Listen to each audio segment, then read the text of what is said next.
Hello hi welcome to Navya Gowda kitchen YouTube channel. ಇವತ್ತು ಸಿಂಪಲಾಗಿ ಈಸಿಯಾಗಿ ನುಗ್ಗೆಕಾಯಿ ಸಾಂಬಾರು ಹೇಗೆ ಮಾಡೋಣ ಅಂತ ನೋಡೋಣ ಬನ್ನಿ.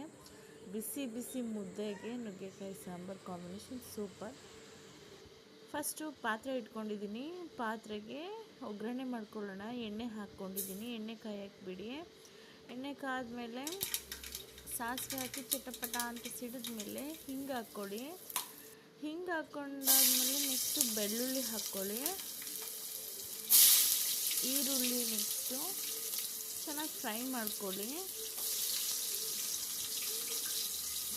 ಈರುಳ್ಳಿ ಹಾಕ್ಕೊಂಡಾದ್ಮೇಲೆ ನಾನು ಕ್ಯಾರೆಟ್ನ ಕಟ್ ಮಾಡಿ ಇಟ್ಕೊಂಡಿದ್ದೀನಿ.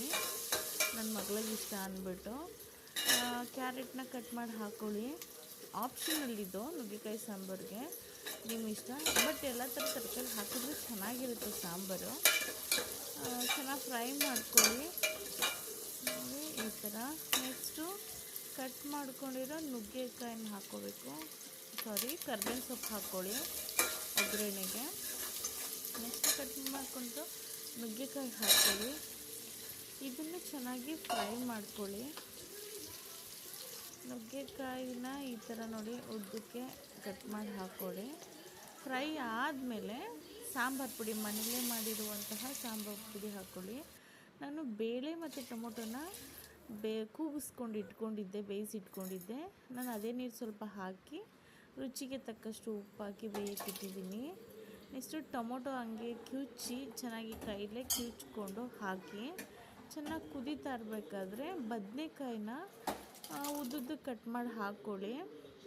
ಬೇಯಿಸಿರುವಂತಹ ಬೇಳೆನ ಹಾಕ್ಕೊಳ್ಳಿ. ಇವಾಗ ನೋಡಿ ಚೆನ್ನಾಗಿ ಒಂದು 5 ನಿಮಿಷ ಚೆನ್ನಾಗಿ ಐ ಫ್ಲೇಮಲ್ಲಿ ಮಾಡಿ ನುಗ್ಗೆಕಾಯಿ sambar ready.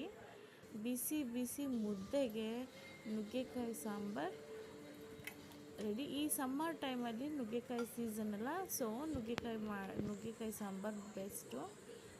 Thank you so much. Please subscribe my channel.